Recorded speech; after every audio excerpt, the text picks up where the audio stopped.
بسم اللہ الرحمن الرحیم۔ سامعین سے گزارش کی جاتی ہے کہ ہمارے دونوں چینلز کے پلیٹ فارم سے جتنی بھی آڈیو بکس کی ریکارڈنگ کمپلیٹ ہو چکی ہے اسے خود بھی سنیں اور زیادہ سے زیادہ شیئر کرنے کی کوشش کریں، اور ہمارے سوشل میڈیا پلیٹ فارم کے لنکس ڈسکرپشن میں دیے گئے ہیں، ہمیں سبسکرائب اور فالو ضرور کریں تاکہ آپ کو ضروری اپڈیٹس ملتے رہیں، اور ہماری ٹیم کی فنانشیل سپورٹ کے لیے پیٹریون کی لنک ضرور چیک کریں۔ جزاک اللہ۔ سلطان شہاب الدین غوری، مصنف اسلم راہی MA۔ ایپیسوڈ 23۔ ایک روز نہر والا کا راجہ بھیم دیو اور اس کا بیٹا رام دیو دونوں بڑی تیزی سے راج محل میں داخل ہوئے تھے۔ اس وقت رام دیو کی ماتا راج کنول راج محل کے سامنے جو باغیچہ نما صحن تھا اس میں ٹہل رہی تھی۔ جب اس نے دونوں کو تیزی سے سکونتی حصے کی طرف آتے ہوئے دیکھا تو وہ ان کی طرف بڑھی۔ جب وہ قریب آئی تو کچھ دیر تک ان کے چہرے کے تاثرات کا جائزہ لیتی رہی، پھر کہنے لگی، تم دونوں باپ بیٹے کی حالت سے لگتا ہے کہ کچھ ہونے والا ہے۔ بھیم دیو کچھ کہنا چاہتا تھا کہ اس سے پہلے ہی رام دیو بول اٹھا، ماتا، ہونے والا نہیں ہے بلکہ ہو چکا ہے۔ میں اس سے پہلے جن خدشات کا اظہار کیا کرتا تھا آج وہ عملی صورت میں ہمارے سامنے آ رہے ہیں۔ مسلمانوں کا لشکر ہم پر حملہ آور ہونے کے لیے بڑی تیزی سے ہماری طرف پیش قدمی کر رہا ہے۔ یہ خبر ابھی تھوڑی دیر پہلے ہمارے مخبر لے کر آئے تھے کہ وہ یہ نہیں بتا سکے کہ مسلمانوں کے لشکر کی کمانداری خود سلطان کر رہا ہے یا کوئی اور، لیکن مسلمانوں کا لشکر بہرحال نہر والا پر حملہ آور ہونے کے لیے پیش قدمی کر رہا ہے، اور ہم یہاں اس لیے آئے ہیں تاکہ اپنی تیاری کر کے مستقر کی طرف جائیں اور لشکر کو شہر سے باہر نکالیں۔ ہم نہر والا سے دور ذرا کھلے میدانوں میں مسلمانوں کا مقابلہ کرنا چاہتے ہیں اور دیکھیں اس جنگ کے کیا نتائج سامنے آتے ہیں، اس لیے کہ مسلمان ہر صورت میں ہم سے انتقام لینے کی کوشش کریں گے۔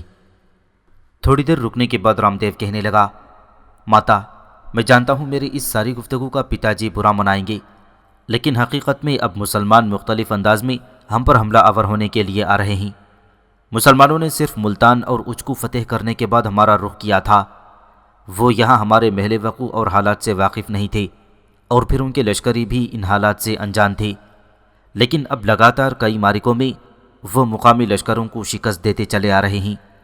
پشاور سے لے کر قنوج تک کے سارے علاقوں کو فتح کرتے ہوئے مسلمان ان سارے علاقوں پر قبضہ کر چکے ہیں۔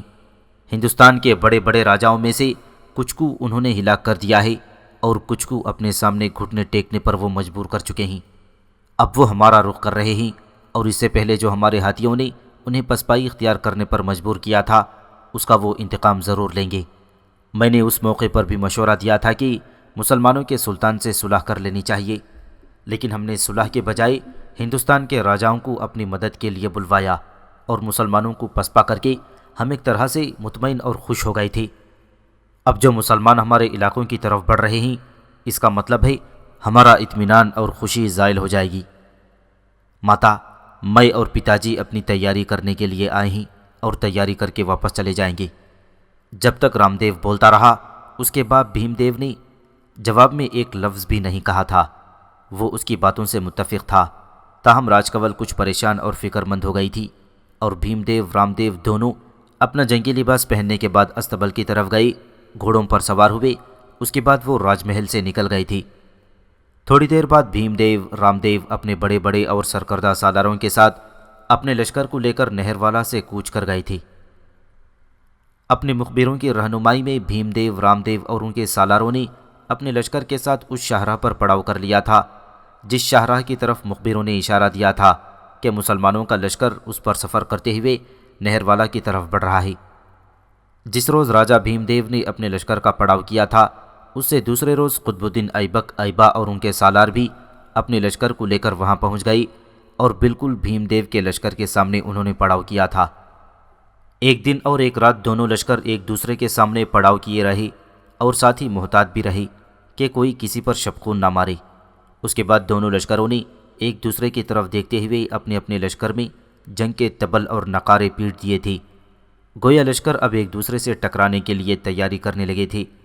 بھیم دیو رام دیو اور ان کے بڑے بڑے سالار اپنے لشکر کے سامنے اپنے گھوڑوں کو ادھر ادھر دوڑاتے رہے، اپنے لشکر کی صفیں درست کر رہے تھے۔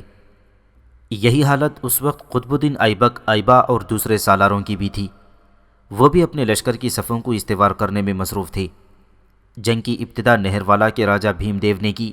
اپنے لشکر کو آگے بڑھاتے ہوئے وہ اپنی آرزوؤں کو سجاتے، اپنی خوشگمانیوں کو لبھاتے، اپنی خواہشوں کے عہد کو نبھاتے، اپنی اندر کی جستجو کو چھپاتے اور دھول کی چادر میں لپٹے ہولناک کار شر اور وسوسوں کی انگڑائیاں لیتی غارت گری کی طرح حملہ آور ہو گئی تھی۔ دوسری طرف قطب الدین ایبک اور ایبا بھی نگاہوں کو کوہر آلود، عقل کو مجہول، زبان کو بے مفہوم، جسموں کو معذور، دل کو مفلوج اور زبان کی نطق تک کو نابود کر دینے والے کھولتے کروٹیں لیتے بگولوں کی طرح اپنے رد عمل کا اظہار کیا تھا۔ پھر وہ بھی راجہ بھیم دیو کے لشکر پر خزاں کی پیاسی شدتوں کے طوفان، لو کے اٹھتے گرم تند جھونکوں، ذہنوں میں بربادی کی دھول اڑا کر قد و قال تک کو بگاڑ دینے والے قہر کے چکراتے لہراتے بھور اور زیست کی سرحدوں پر دستک دے دینے والی تشنہ پندار قضا کی طرح حملہ آور ہوئے تھے۔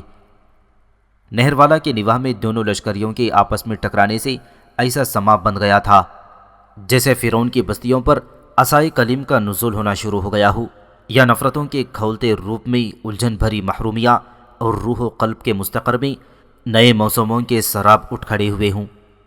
دونوں طرف کے لشکری بری طرح ایک دوسرے پر ٹوٹ پڑے تھے اور ہر کوئی اپنی کامیابی اور اپنی فتح مندی کو یقینی بنانے کے لیے جدوجہد میں لگ گیا تھا۔ بھیم دیو اور اس کے سالار جانتے تھے کہ اس سے پہلے نہر والا میں چونکہ ان کے مقابلے میں مسلمانوں کو پسپائی اختیار کرنا پڑی تھی، لہٰذا مسلمان ہر صورت میں اپنی اس ہزیمت و پسپائی کا انتقام لے کر رہیں گے۔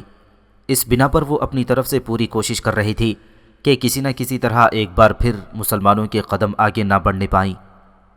بھیم دیو اور اس کے سالار چلا چلا کر اپنے لشکریوں کے جذبوں، ان کے ولولوں کو ابھار رہے تھے اور ان کے لشکری بھی رد عمل کا اظہار کرتے ہوئے آداب ربط و ضبط سے آشنا بغاوتوں کی تحریکوں، گرج کے طوفانوں اور جذبوں کی تکریم تک کو سسکتے دھاروں میں ڈبو دینے والے کڑے لمحوں کے طوفانوں کی طرح حملہ آور ہو رہے تھے۔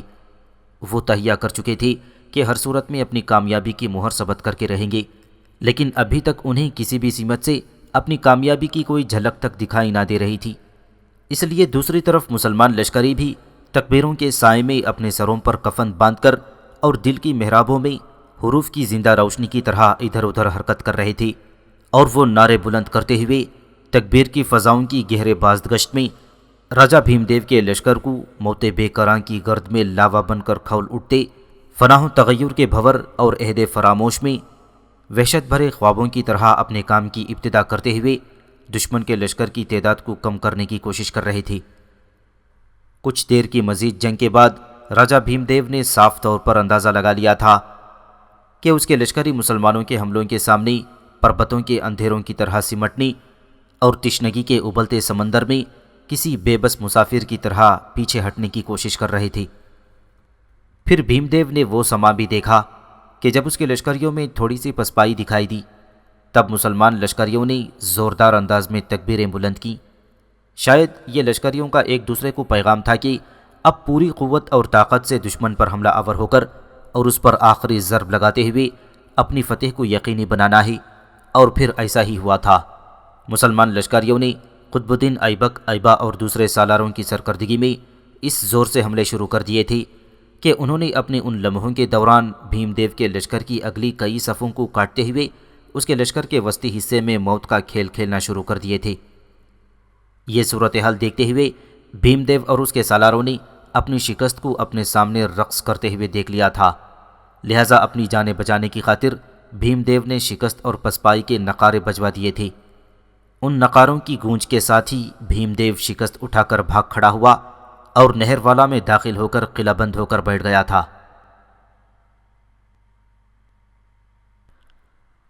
قطب الدین ایبک، ایبا اور اس کے سالاروں نے سب سے پہلے دشمن کے پڑاؤ کی ہر چیز پر قبضہ کر لیا، اپنے زخمی ہونے والے لشکریوں کی دیکھ بھال کی، لشکر کے لیے خیمے نصب کر دیے تھے، لشکریوں کو آرام کا حکم دیا گیا۔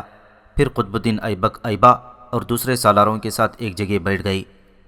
قطب الدین ایبک نے اپنے سالاروں کو مخاطب کرتے ہوئے کہنا شروع کیا، میرے عزیز ساتھیوں، سب سے پہلے تو میں تمہیں اور اپنے سارے لشکریوں کو مبارکباد دیتا ہوں کہ ہم نے نہر والا کے راجہ بھیم دیو کے خلاف شاندار کامیابی اور ایک سنہری فتح حاصل کی ہے۔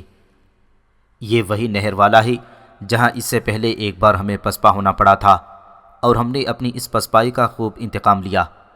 اب دشمن کے پڑاؤ کی ہر چیز پر تو ہمارا قبضہ ہو گیا ہے، اور جیسا کہ دشمن کے تعاقب کرنے والے مخبروں نے بتا دیا ہے کہ راجہ بھیم دیو نہر والا میں محصور ہو گیا ہے۔ مخبر یہ بھی کہہ چکے ہیں کہ نہر والا کی فصیل انتہا درجے کی مستحکم اور مضبوط اور بلند ہے۔ اب یہ بتاؤ کہ دشمن کو ان میدانوں میں شکست دینے کے بعد ہمیں کس رد عمل کا اظہار کرنا چاہیے اور ہمیں اگلا قدم کیا اٹھانا چاہیے؟ اس موقع پر ایبا نے اپنے سالاروں کی طرف دیکھا، انہیں مخاطب کر کے کہنے لگا، آپ سب لوگوں میں سے کوئی بولنا چاہے تو بولے، ورنہ مجھے اجازت دیں کہ میں اپنی طرف سے ایک تجویز پیش کروں۔ ایبا کے ان الفاظ کے جواب میں ان سالاروں نے ایک زبان ہو کر یہی کہا کہ پہلے ایبا اپنی تجویز پیش کرے۔ اس پر ایبا سب کو مخاطب کرتے ہوئے کہہ رہا تھا، خداوند قدوس کا شکر ہے کہ ان میدانوں میں ہم نے بھیم دیو کو شکست دی ہے، مگر وہ اپنے فصیل بند شہر میں محصور ہو گیا ہے۔ اب جہاں تک ہماری حالت کا تعلق ہے، ہمارے پاس منجنیقوں کے علاوہ کوئی اور بھی فصیل اور قلعہ شکن اوزار نہیں ہے۔ اس لیے میں یہ کہوں گا کہ سب سے پہلے نہر والا کے گرد و نواح کے علاقوں پر حملہ آور ہو کر اپنے لشکر کے لیے مہینوں تک کی ضروریات کی اشیاء بھر لینی چاہیے۔ ابھی تک نہر والا کے راجہ بھیم دیو نے ارد گرد کے علاقوں کو ہمارے خلاف کوئی حکم جاری نہیں کیا، لہٰذا ارد گرد کے علاقوں پر حملہ آور ہو کر کہیں دھونس دھمکی اور کہیں حملہ آور ہونے کا خوف دلا کر اپنے لیے اناج اور ضروریات کی دیگر چیزیں جمع کر سکتے ہیں۔ ایسا کرنے کے بعد پھر حالات کو سامنے رکھتے ہوئے دیکھیں گے کہ ہمیں نہر والا پر کیسے حملہ آور ہونا چاہیے۔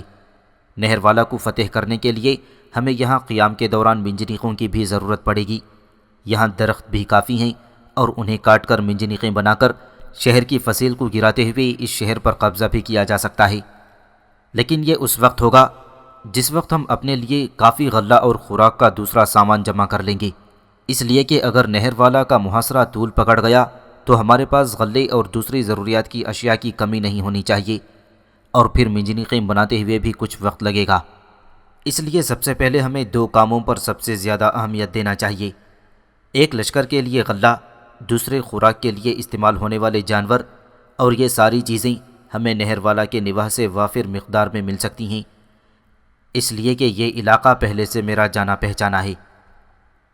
یہاں تک کہنے کے بعد ایبا جب خاموش ہو گیا تب قطب الدین ایبک نے اپنے باقی سالاروں کی طرف دیکھتے ہوئے کہنا شروع کیا، میرے عزیز ساتھیوں، ایبا نے جو کچھ کہنا تھا کہہ چکا۔ اب تم میں سے اگر کوئی اپنے خیالات کا اظہار کرنا چاہتے ہیں تو ہم اسے بغور سنیں گے۔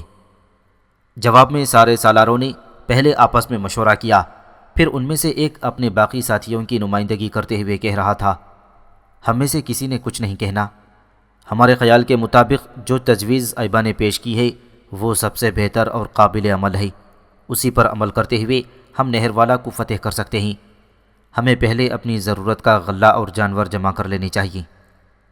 قطب الدین ایبک نے بھی مسکراتے ہوئے اس تجویز سے اتفاق کیا تھا۔ 2 روز تک لشکریوں کو مکمل آرام کا مشورہ دیا گیا۔ اس کے بعد لشکر کا ایک حصہ تو پڑاؤ میں رکھا گیا تاکہ کہیں نہر والا کا راجہ بھیم دیو اچانک نکل کر حملہ آور ہوتے ہوئے اپنی شکست کو فتح کا رنگ دینے کی کوشش نہ کرے، جبکہ لشکر کے ایک حصے کی چھوٹی چھوٹی ٹولیاں بنا لی گئیں اور مختلف سالاروں کی کمانداری میں دیا گیا، اور یہ ٹولیاں نہر والا کے اطراف میں پھیل کر لشکر کے لیے غلہ، جانور اور دوسری اشیاء جمع کرنے لگیں۔ اس طرح نہر والا کو فتح کرنے کے لیے قطب الدین ایبک اور ایبا نے اپنے لشکر کے لیے مہینوں کی ضرورت کا سامان جمع کرنا شروع کر دیا تھا۔ غلہ اور جانور جمع کرنے کی کارروائی مکمل ہونے کے بعد قطب الدین ایبک اور ایبا نہر والا پر آخری ضرب لگانے کے لیے اپنی تیاریاں کرنے لگی تھے کہ اتنی دیر میں دہلی سے کچھ مخبر آئے اور انہوں نے قطب الدین ایبک اور ایبا کو اطلاع دی کہ ان کی غیر موجودگی میں گوالیار اور بیانہ شہروں کے راجپوت متحد اور منظم ہو کر مسلمانوں کے خلاف حرکت میں آنا چاہتے ہیں، اور اس مقصد کے لیے انہوں نے ایک بہت بڑا لشکر تیار کر لیا ہے۔ آنے والے مخبروں نے یہ بھی بتایا کہ اب تک مسلمانوں کے خلاف مقامی راجاؤں کی جس قدر جنگیں ہوئی تھیں، ان جنگوں کے شکست خوردہ عناصر ان 2 شہروں میں جمع ہو کر اپنی طاقت اور قوت میں اضافہ کر رہے ہیں۔ یہ خبریں سن کر قطب الدین ایبک اور ایبا نے نہر والا پر حملہ آور ہو کر اور اسے فتح کر کے اپنی مملکت میں شامل کرنے کا ارادہ ملتوی کر دیا، تاہم وہ اس بات پر بھی خوش تھی کہ انہوں نے نہر والا کے راجہ بھیم دیو کو بدترین شکست دے کر اس سے انتقام لے لیا تھا۔ تاہم نہر والا کی اس مہم کو التوا میں ڈالتے ہوئے گوالیار اور بیانہ کے راجپوتوں سے نمٹنے کی خاطر قطب الدین ایبک اور ایبا اپنے لشکر کے ساتھ واپس دہلی کا رخ کر رہے تھے۔ دوسری طرف گوالیار اور بیانہ شہروں میں راجپوتوں کے اجتماع کی خبریں غزنی میں سلطان شہاب الدین غوری تک بھی پہنچ گئی تھیں، اس لیے کہ سلطان کے مخبر بڑی برق رفتاری سے ہندوستان کی پل پل کی خبریں سلطان تک پہنچاتے تھے۔ سلطان کو جب اطلاع ہوئی کہ راجپوتوں کی قوتیں گوالیار اور بیانہ شہروں میں جمع ہو کر مسلمانوں کے لیے شکست کا باعث بن سکتی ہیں، تب سلطان شہاب الدین غوری غزنی شہر سے نکلا اور بڑی برق رفتاری سے آندھی اور طوفان کی طرح اس نے ہندوستان کا رخ کیا تھا۔ ایک روز دریائے سرسوتی کے کنارے ماہی گیروں کی بستی میں بھگوان داس کے پاس راجکماری کمار دیوی اور کرن کماری رات کے کھانے کے لیے برتن لگانے لگی تھیں کہ اچانک دروازے پر زوردار دستک ہوئی تھی۔ اس وقت مکان کے سامنے والے کمرے میں ہی بھگوان داس، اس کی بیوی راج سندری بیٹھے ہوئے تھے کہ جبکہ کمار دیوی اور کرن کماری کھانے کے برتن لانے لگی تھیں۔ دستک کی آواز سن کر سب چونکے تھے، جبکہ کمار دیوی بیدک اٹھی تھی اور بھاگ کر وہ اندر چلی گئی اور لحافوں کے اندر جا چھپی۔ شاید کمار دیوی اب ان چیزوں کی عادی ہو چکی تھی۔ جب بھی بھگوان داس کے ہاں کوئی آتا یا دروازے پر دستک ہوتی تو وہ توشک خانے میں جا کر چھپ جاتی۔ گھر کا دروازہ چونکہ ہر وقت بند رکھ کر اندر سے زنجیر لگائی جاتی تھی، لہٰذا ابھی تک کسی کو یہ خبر نہ ہوئی تھی کہ نہر والا کی راجکماری کمار دیوی نے بھگوان داس کے ہاں پناہ لے رکھی ہے۔ دروازے پر ہونے والی دستک کے جواب میں کسی قدر پریشانی کا اظہار کرتے ہوئے راج سندری نے اپنے شوہر بھگوان داس کی طرف دیکھتے ہوئے پوچھ لیا، اس وقت دروازے پر دستک کون دے سکتا ہے؟ کمار دیوی بھی پریشان ہو گئی تھی، بار بار توشک خانے کی طرف دیکھتی تھی، شاید کمار دیوی جا کر چھپ گئی تھی۔ بھگوان داس اپنی جگہ پر اٹھ کھڑا ہوا، پھر کہنے لگا، فکر مند ہونے کی ضرورت نہیں، میں دیکھتا ہوں دستک دینے والا کون ہے۔ باہر سے ہلکی دھیمی اور مدھم سی آواز سنائی دی، بھگوان داس میرے محترم، دروازہ کھولو، میں رام داس ہوں۔ بھگوان داس کے چہرے پر مسکراہٹ نمودار ہوئی۔ آگے بڑھ کر اس نے دروازے کی زنجیر اتار دی، دروازہ کھولا اور اس کے ساتھ ہی رام داس اندر داخل ہوا۔ بھگوان داس نے پہلے کی طرح دروازے کو اندر سے زنجیر لگا دی، پھر رام داس ہاتھ پکڑ کر سامنے والے کمرے کی طرف چلا گیا۔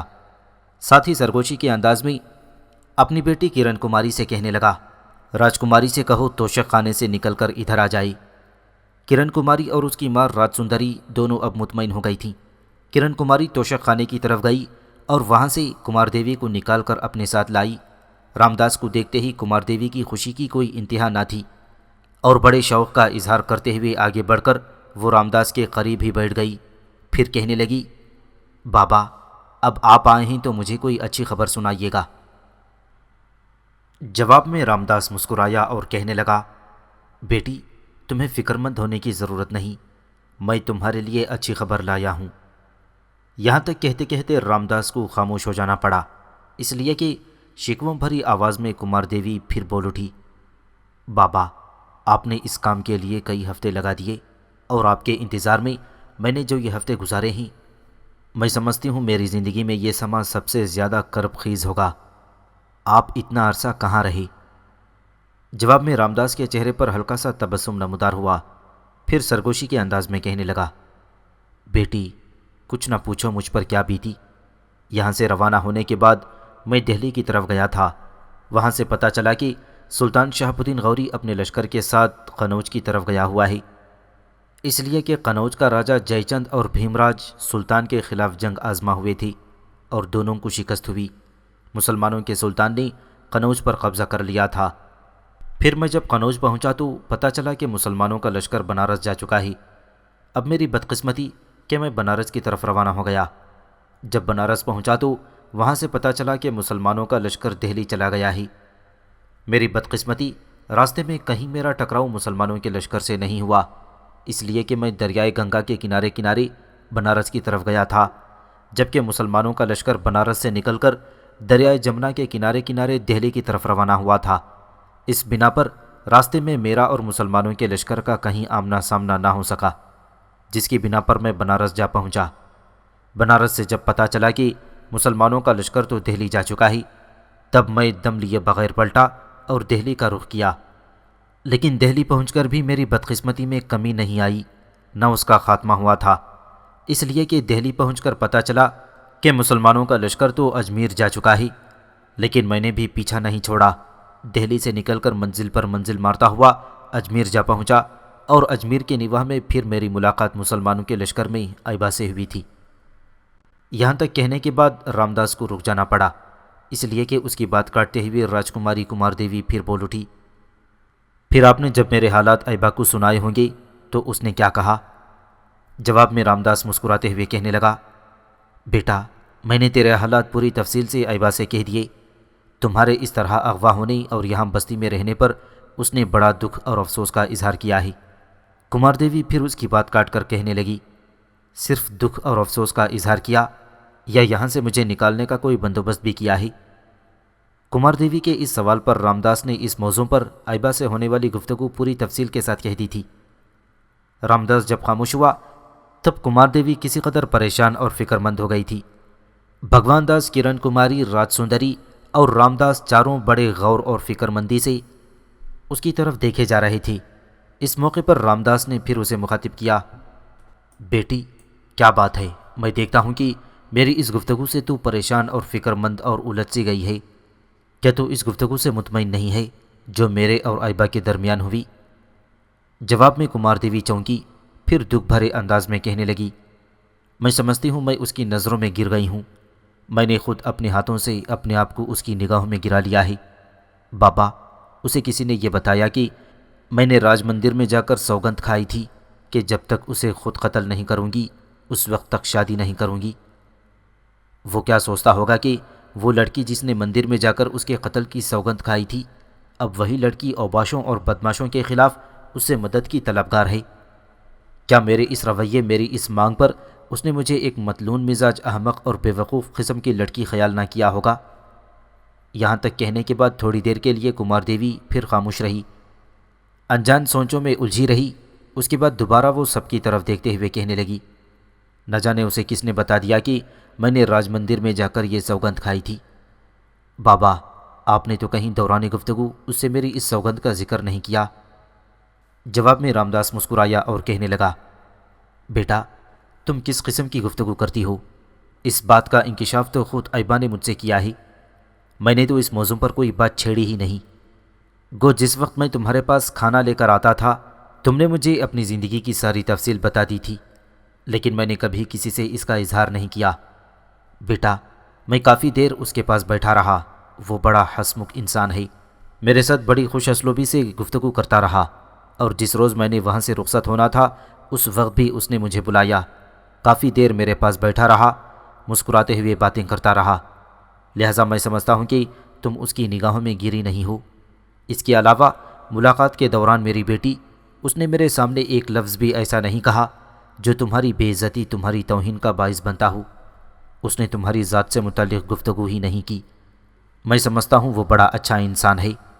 میری اس نے بہترین دیکھ بھال کی، اپنے لشکر میں ٹھہرایا، کچھ لوگوں کو میری خدمت پر مقرر کیا، اور اس کے علاوہ یہاں تک کہتے کہتے رامداس کو رک جانا پڑا، اس لیے کہ اس کی بات کاٹتے ہوئے کمار دیوی بول اٹھی، میں جانتی ہوں بابا، ایبا جہاں وحشتوں کی سراسیمگی اور حسرتوں کے تلاطم میں دکھ کے سفر کی طرح دلیر اور جرأت مند، اذیتناک راتوں اور خاموشی کے جھیل میں ہلچل برپا کر دینے والے وقت کے کالے کوسوں کی قہرمانیت کی طرح دلیر اور شجاع ہے، وہاں وہ ساون کی طرح خوشکن اجالوں کی شبنم جیسا نرمرو جمالیات کی حقیقت اور حرمت و غم خواری جیسا وفادار بھی ہے۔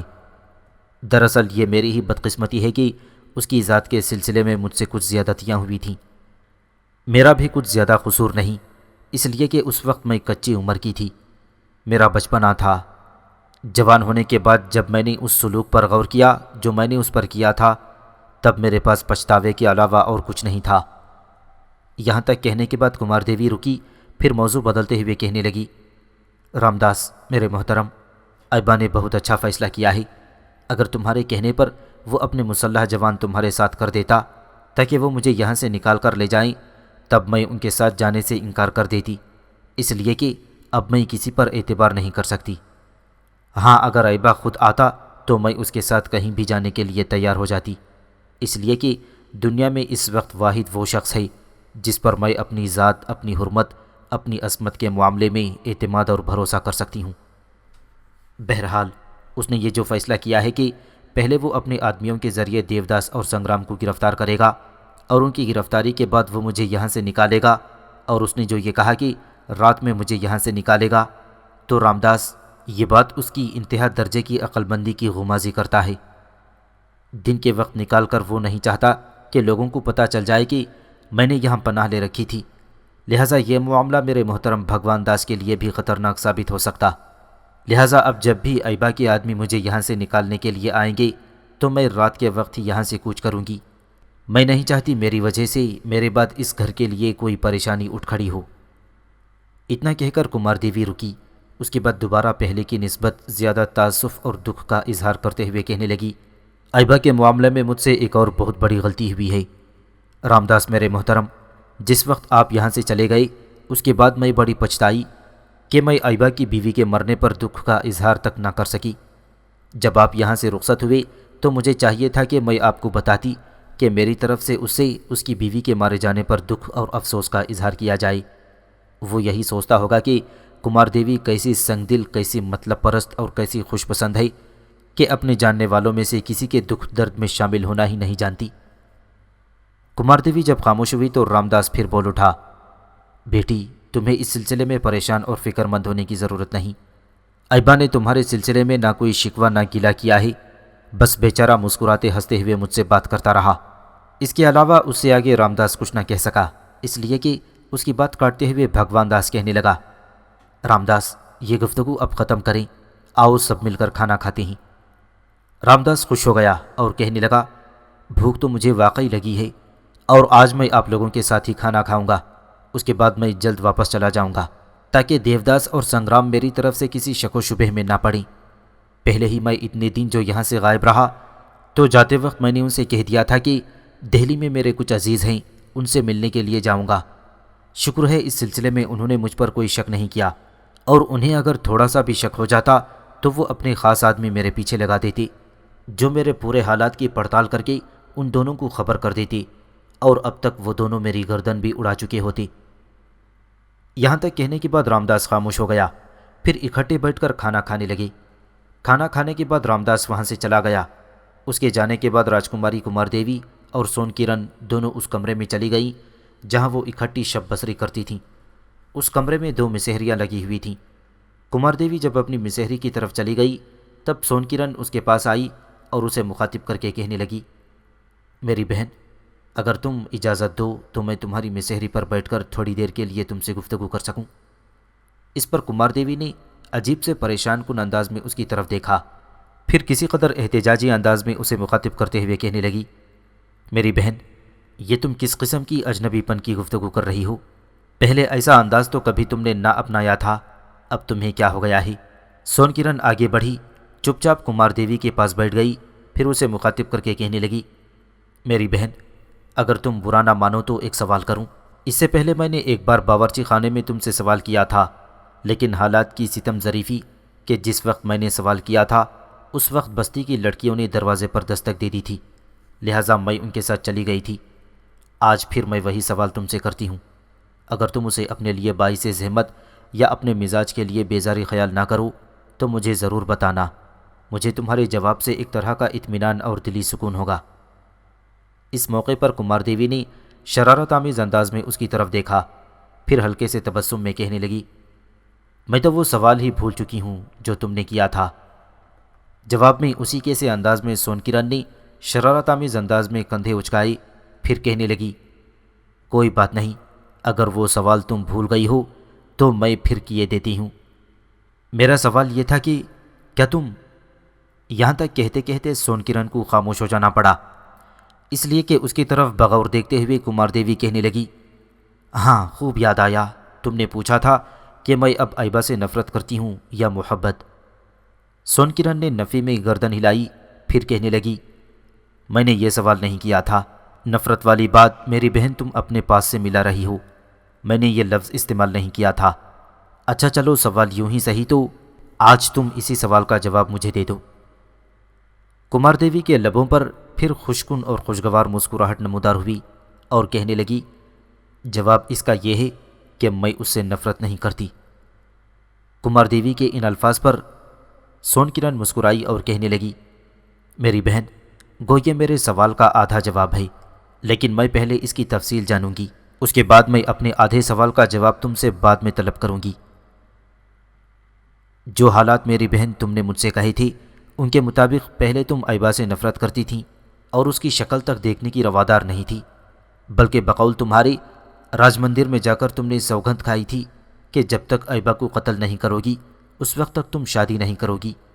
کیا میں پوچھ سکتی ہوں کہ پہلے اگر تم ایبا سے نفرت کرتی تھیں اور اب نہیں کرتی تو اس میں تبدیلی کی کیا وجہ ہے؟ جواب میں راجکماری کمار دیوی نے اپنے خوبصورت سرخ ہونٹوں پر زبان پھیری، کچھ دیر سوچتی رہی، پھر وہ کہہ رہی تھی، سون کرن میری بہن، کبھی کبھی تقدیر کا ترکش اور آدم کی بساط ادراک عجیب رنگ دکھا جاتے ہیں۔ انسان کے جذبات و احساسات اور اس کی ذات کے خلاف محرک یہ طاقتیں کبھی آپ ہی تیر، آپ ہی ترکش، آپ ہی قاتل، آپ ہی مقتول، آپ ہی تلوار اور آپ ہی خنجر بن جاتی ہیں۔ یہ ایام کی نیرنگی بھی انسان کو کیا کیا رنگ دکھا جاتی ہیں، کبھی آتشی بگولوں میں پیس کر رکھ دیتی ہیں، کبھی رحم و قرب کے در کھول دیتی ہیں، کبھی برے ایام کی ویرانی سے بھی زیادہ ہولناک ہیجان خیز شعلوں اور جنونی خیالات سے بھی زیادہ خطرناک ہو جاتی ہیں۔ میری بہن، جب تک ایبا میرے پاس رہا میں اسے اپنی زندگی کی منزل، اپنی مسافتوں کی خوشخن شاہراہ خیال کرتی رہی تھی۔ جب اس نے مجھ سے بھاگنے کی کوشش کی تب میں نے جانا کہ وہ میری انا، میری پندار پر ضرب لگانا چاہتا ہے۔ مجھے یہ کوئی اہمیت نہیں دیتا تھا، اسے نہ مجھ سے محبت ہے اور نہ میری ذات میں کوئی دلچسپی ہے۔ اس بنا پر مجھے اس سے نفرت ہو گئی تھی، اور نفرت بھی شدید قسم کی۔ سون کرن میری بہن، جس وقت ایبا ہمارے ہاں سے بھاگا تھا اس وقت وہ بھی نابالغ تھا، میں بالکل بچی تھی۔ میری سوچوں، میرے خیالات میں جذبات کا دائرہ وسیع اور فراخ نہیں تھا، تنگ نظری کا شکار تھی، اپنے دین دھرم کے علاوہ کسی اور کے دین دھرم کو کوئی اہمیت نہ دیتی تھی۔ بعد میں جوں جوں بلوغت کی طرف بھاگتی رہی توں ایبا سے متعلق میری سوچیں گہری ہوتی رہیں، اور مجھے یہ احساس ہونے لگا کہ میں نے اس کے ساتھ زیادتی کی تھی۔ اگر اس دور میں کبھی وہ میرے سامنے آتا تو شاید میں اسے معاف کر دیتی، اس سے صلح کر لیتی، لیکن یہ ساری بات کی باتیں ہیں جس سے متعلق اب میں سوچتی ہوں تو میرے اپنے رونگٹے کھڑے ہو جاتے ہیں۔ بہرحال سون کرن، اب یہ بات طے شدہ ہے کہ یہ میرے دل کی آواز ہے کہ میں ایبا سے نفرت نہیں کرتی۔ میرے خیال میں اب تو تم مطمئن ہو گئی ہوگی۔ جواب میں سون کرن مسکرائی، تیز نگاہوں سے کمار دیوی کی طرف دیکھا اور کہنے لگی، میری بہن، ابھی کہاں؟ جو سوال میں نے تم سے کیا تھا یہ مجھے اپنے سوال کا آدھا جواب ملا ہے، آدھا جواب تو ابھی تمہارے حلق میں اٹکا ہوا ہے جو میں باہر نکالنا چاہتی ہوں۔ سون کرن کے ان الفاظ پر کمار دیوی نے ایک بھرپور قہقہہ لگایا، پھر کہنے لگی، اب تمہارا آدھا سوال کیسا ہے جو میرے حلقوم میں اٹکا ہوا ہے، وہ بھی کہہ دو۔ سون کرن نے چند لمحوں کے لیے بڑی تیز نگاہوں سے کمار دیوی کی طرف دیکھا اور کہنے لگی، کمار دیوی، میرے سوال کا دوسرا حصہ جو بڑی اہمیت کا حامل ہے، تم مجھ سے وعدہ کرو کہ تم سچائی پر رہتے ہوئے اس کا جواب دو گی، مجھے ٹالنے کی کوشش نہیں کرو گی، جو تمہارے دل کی آواز اور پکار ہے اسی سے مجھے آگاہ کر دو گی۔ اس کے ساتھ ہی وعدہ لینے کے لیے سون کرن نے اپنا ہاتھ آگے بڑھا دیا تھا۔ کمار دیوی مسکرائی، پھر اپنا ہاتھ اس نے سون کرن کے ہاتھ میں رکھا اور کہنے لگی، تمہیں بہن کہا ہے، اپنے من کی کوئی بات، اپنے دل کا کوئی فیصلہ چھپانے کی کوشش نہیں کروں گی، پوچھو تمہارے سوال کا دوسرا حصہ کیا ہے؟ کمار دیوی نے جو اپنا نرم و گداز ہاتھ سون کرن کے ہاتھ میں رکھا، تب کمار دیوی کے ہاتھ کو ہلکے ہلکے دباتے ہوئے سون کرن دھیمی سی آواز میں مسکرائی اور کہنے لگی، تم نے یہ تو بتا دیا ہے کہ تم ایبا سے نفرت نہیں کرتی ہو، تو کیا میں یہ جانوں کہ اب ایبا سے نفرت کے بجائے محبت کرتی ہو؟ سون کرن کے ان الفاظ کے جواب میں کمار دیوی ایک مشت سنجیدہ ہو گئی تھی اور کہنے لگی، میری بہن سون کرن، تمہارا اندازہ درست ہے، اب میں اس سے محبت کرتی ہوں، اور محبت بھی بے پناہ۔ اب وہ میرے لیے نایاب گوہر اور صدف حسن سے زیادہ اہمیت رکھتا ہے، اب وہ میرے لیے ایک چراغ خانہ اور سرور حیات کی حیثیت رکھتا ہے۔ سون کرن، دیوداس اور سنگرام کے قید میں رہتے ہوئے میں اکثر اس کے متعلق سوچا کرتی تھی، اس سلوک پر پچھتاتی تھی، اس سے نفرت کرنے پر کڑتی، اور جو کچھ میں نے اس سے کیا یوں جانو میرے بچپنے کی حماقت تھی۔ کمار دیوی کے اس جواب سے سونکرن ایسی خوش ہوئی کہ آگے بڑھ کر اس نے کمار دیوی کو اپنے ساتھ لپٹا لیا، کئی بار اس کا چہرہ چوما اور کہنے لگی، میری بہن، تو نے یہ جواب دے کر میرا دل خوش کر دیا ہے، تم کیا یہاں سے نکلنے کے بعد تم ایبا سے ملو گی؟ راجکماری کمار دیوی جواب میں مسکرائی، ایک لمبا سانس لیا اور کہنے لگی، یہاں سے نکلنے کے بعد میں نہر والا کی طرف جانے کے بجائے ایبا سے ملنا پسند کروں گی۔ سونکرن، یہ میرے دل کی آواز ہے، اب آگے دیکھا جائے گا کہ حالات مجھے نہر والا کی طرف لے جاتے ہیں یا ایبا کے پاس، لیکن میری دلی خواہش یہ ہے کہ میں یہاں سے نکل کر ایبا سے ملوں۔ میرے اور اس کے درمیان غلط فہمی اور نفرت کی جھیل حائل ہو چکی ہے، اسے ختم کرنے کی کوشش کروں، اس کے بعد میں اپنے ماتا پتا اور بھائی کی طرف جاؤں گی۔ کمار دیوی جب خاموش ہوئی تو خدشات کا اظہار کرتے ہوئے سونکرن کہنے لگی، اب اگر ایبا نے اس نفرت کو ختم نہ کیا اور تمہیں اپنی زندگی کا ساتھی نہ بنانا چاہا تو تم کیا کرو گی؟ کمار دیوی بیچاری نے پھر لمبا سانس لیا اور کہنے لگی، جن خدشات کا تم نے اظہار کیا ہے ممکن ہے وہ مجھے رد بھی کر سکتا ہے، نفرت کا اظہار کرتے ہوئے مجھے دھتکار بھی سکتا ہے، لیکن اب میں اس کے کسی رویے اور سلوک کا برا نہیں مانوں گی۔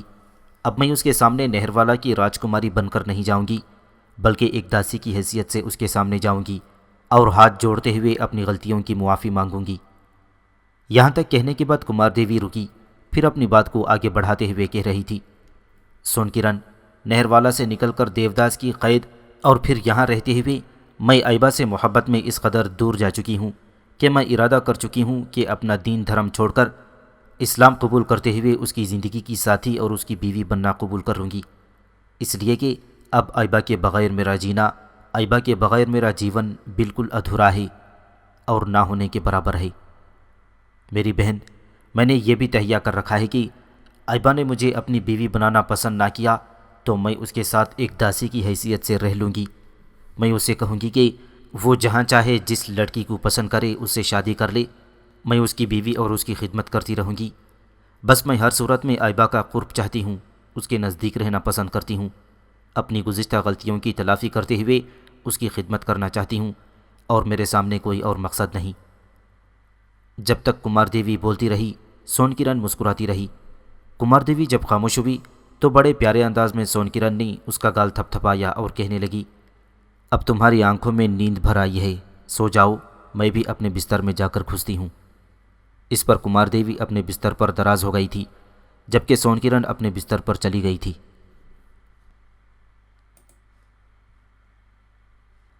مسلمانوں کا مقابلہ کرنے کے لیے جمع ہونے والے راجپوتوں کو جب خبر ہوئی کہ غزنی سے شہاب الدین غوری اپنے لشکر کے ساتھ بڑی برق رفتاری سے ان کا رخ کیا ہوا ہے، جبکہ قطب الدین ایبک اور ایبا نہر والا کے نواح میں بھیم دیو کو شکست دینے کے بعد وہاں سے واپسی اختیار کیے ہوئے ہیں، تب راجپوت اپنی پوری طاقت اور قوت کو اکٹھا کر کے تہنکر شہر کے نواح میں جمع ہو گئے تھے۔ یہ تہنکر نام کا شہر وہی ہے جسے آج کل بیانہ کہہ کر پکارا جاتا ہے۔ مسلمان مخبر سلطان شہاب الدین غوری اور قطب الدین ایبک کے درمیان بڑی تیزی اور برق رفتاری کے ساتھ پیغام رسانی کا کام انجام دے رہے تھے۔ جہاں سلطان شہاب الدین غوری نے اپنے لشکر کے ساتھ براہ راست تہنکر یعنی بیانہ شہر کا رخ کیا ہوا تھا، وہیں قطب الدین ایبک اور ایبا اپنے لشکر کے ساتھ ادھر کا ہی رخ کر رہے تھے، یہاں تک کہ بیانہ سے کافی دور قطب الدین ایبک اور ایبا سلطان شہاب الدین غوری سے جا ملے۔ سلطان اپنے پورے لشکر کے ساتھ بیانہ کی طرف بڑھا اور جہاں راجپوتوں نے اس کا مقابلہ کرنے کے لیے پڑاؤ کیا تھا، بالکل ان کے سامنے جا کر سلطان نے لشکر کا پڑاؤ کرنے کا حکم دے دیا۔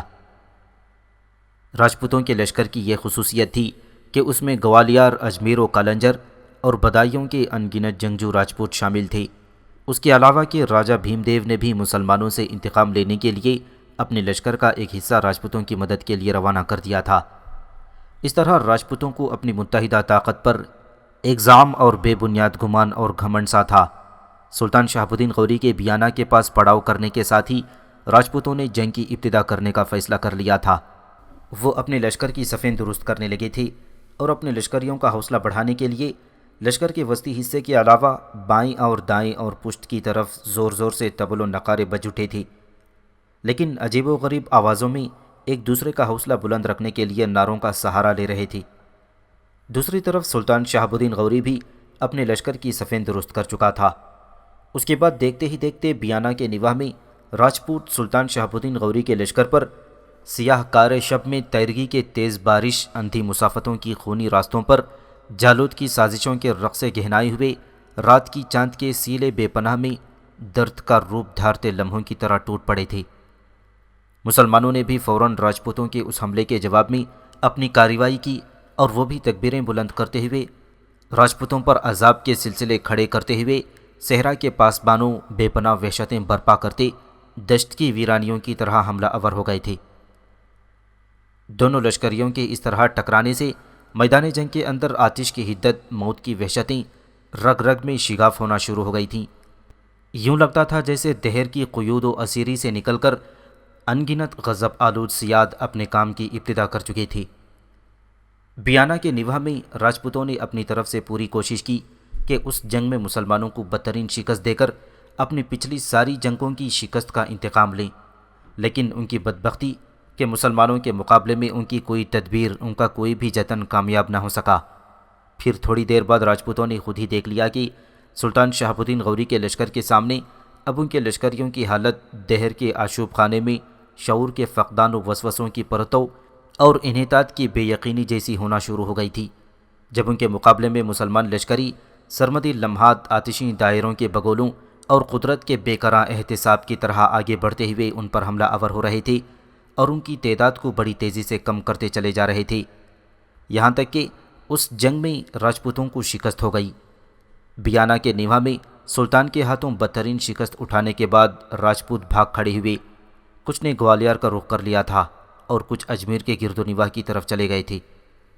جنگ کے بعد سلطان نے جہاں دشمن کے پڑاؤ کی ہر چیز پر قبضہ کر لیا تھا، وہیں اس نے اپنے لشکر کے ساتھ قیام کرنے کا بھی حکم دے دیا۔ حالات کی ستم ظریفی کہ سلطان شہاب الدین غوری ابھی بیانہ کے نواح میں میدان جنگ کے اندر ہی قیام کیے ہوئے تھا کہ غورستان سے اس کے پاس کچھ قاصد آئے اور انہوں نے سلطان کو دو بری خبریں دیں۔ پہلی یہ کہ سلطان کا بڑا بھائی غیاث الدین غورستان میں سخت بیمار تھا اور اس کے بچنے کی کوئی امید نہیں تھی۔ دوسری خبر یہ کہ پہلے کی طرح طوس اور سرخس شہر میں پھر سرکشی اور بغاوت کے عناصر اٹھ کھڑے ہوئے تھے۔ یہ خبریں ملنے کے بعد سلطان شہاب الدین غوری بڑا فکر مند اور پریشان ہوا، اور اسی روز اس نے اپنے سالاروں کو طلب کر لیا تھا۔ جب سب سالار سلطان کے پاس جمع ہو گئے تب سلطان نے سب سے پہلے ان دو خبروں کی تفصیل انہیں بتائی۔ اس کے بعد قطب الدین ایبک کی طرف دیکھتے ہوئے کہنے لگا، ایبک میرے بیٹے، اس میں کوئی شک نہیں کہ بیانہ کے نواح میں راجپوتوں کو شکست دے کر ہم نے ان کی کمر توڑ کر رکھ دی ہے، لیکن یاد رکھنا اگر ان کا تعاقب کر کے مکمل طور پر ان کی طاقت اور قوت کا خاتمہ نہ کیا گیا تو کسی بھی وقت وہ پھر جمع ہو کر ہمارے سامنے آ سکتے ہیں۔ جو دو خبریں میں نے تمہیں سنائی ہیں ان کے تحت مجھے واپس غورستان کا رخ کرنا ہوگا۔ غورستان جاتے ہوئے میں پہلے طوس اور سرخس شہروں کا رخ کروں گا اور وہاں جو حالات خراب ہوئے ہیں انہیں درست کرتا ہوا غورستان کی طرف نکل جاؤں گا اور اپنے بھائی کی بیمار پرسی کروں گا۔ یہاں تک کہنے کے بعد سلطان شہاب الدین غوری رکا۔ اس کے بعد وہ دوبارہ کہنے لگا، جہاں تک ہمیں خبریں ملی ہیں ان کے مطابق یہاں سے بھاگنے والے راجپوتوں میں سے کچھ نے گوالیار کا رخ کیا ہے اور کچھ جا کر اجمیر کے نواح میں اپنے آپ کو مسلح کرنے لگے ہیں۔ قطب الدین حزب سابق حسین غرمیل کو تو میں اپنے ساتھ لے جاؤں گا، ایبا تمہارے پاس رہے گا۔ اس کے علاوہ قلب لشکر میں اپنے ساتھ کام کرنے والے سالار بہاؤدین تغرل کو بھی تم دونوں کے ساتھ یہیں چھوڑ رہا ہوں۔ روانگی سے پہلے میں تمہیں یہ کہوں گا کہ راجپوتوں کے خلاف فوراً حرکت میں آنا۔ سلطان رکا، پھر اپنی بات کو آگے بڑھاتا ہوا کہنے لگا، میں جانتا ہوں تم نے یہاں قیام کے دوران اپنے لشکر میں مزید اضافہ کر لیا ہے، لیکن جو لشکر میں غزنی سے لے کر آیا تھا اب اس کا ایک حصہ بھی میں یہاں چھوڑ کر جاؤں گا اور وہ حصہ اب بہاؤدین تغرل کی کمانداری میں رہے گا۔ میرے بعد تم یہ کام کرنا کہ بہاؤدین تغرل کو تو گوالیار کی طرف روانہ کرنا۔ گوالیار میں جو شکست خوردہ راجپوت جا کر بیٹھ گئے ہیں بہاؤدین تغرل ان پر حملہ آور ہو اور انہیں شکست دے کر گوالیار پر قبضہ کر لے، جبکہ تمہارے اور ایبا کے لیے میں یہ چاہوں گا کہ تم اپنے لشکر کو لے کر اجمیر کا رخ کرنا۔ اجمیر کے گرد و نواح میں جو راجپوت پھیل گئے ہیں پوری طاقت و قوت اور سختی کے ساتھ ان کے خلاف حرکت میں آنا اور انہیں اس طرح کچل اور مسل کر رکھ دینا کہ آنے والے دور میں کسی بھی موقع پر وہ تمہارے لیے خطرات کا باعث نہ بن سکیں۔ سلطان رکا اور پھر کہنے لگا، جیسا کہ جنگ سے پہلے ہمارے مخبروں نے اطلاع دی تھی کہ راجپوتوں کا وہ لشکر جو بیانہ کے نواح میں ہم سے ٹکرایا تھا، اس میں نہروالا کے لشکر کا بھی ایک حصہ شامل تھا، اور نہروالا کے راجہ بھیم دیو نے راجپوتوں کی مدد کے لیے وہ لشکر روانہ کیا تھا۔ میں ایک طرح پر تم دونوں سے بے حد خوش اور مطمئن ہوں کہ تم لوگوں نے میری غیر موجودگی میں نہروالا کے راجہ بھیم دیو کو شکست دینے کے بعد ایک طرح سے اپنی گزشتہ پسپائی کا اس سے خوب انتقام لے لیا تھا۔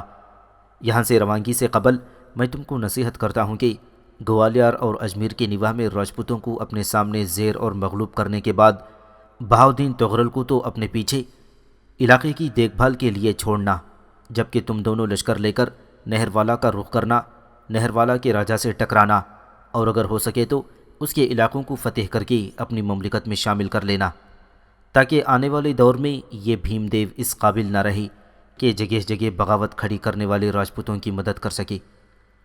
قطب الدین ایبک اور ایبا نے سلطان کی اس تجویز سے اتفاق کیا تھا، لہٰذا اسی روز سلطان شہاب الدین غوری اپنے لشکر کو لے کر واپسی کا سفر کر گیا تھا۔ نئے سالار بہاؤدین تغرل کو لشکر دے کر گوالیار کی طرف روانہ کر دیا گیا تھا، جبکہ باقی لشکر کو لے کر قطب الدین ایبک اور ایبا اجمیر کے نواح کا رخ کر رہے تھے۔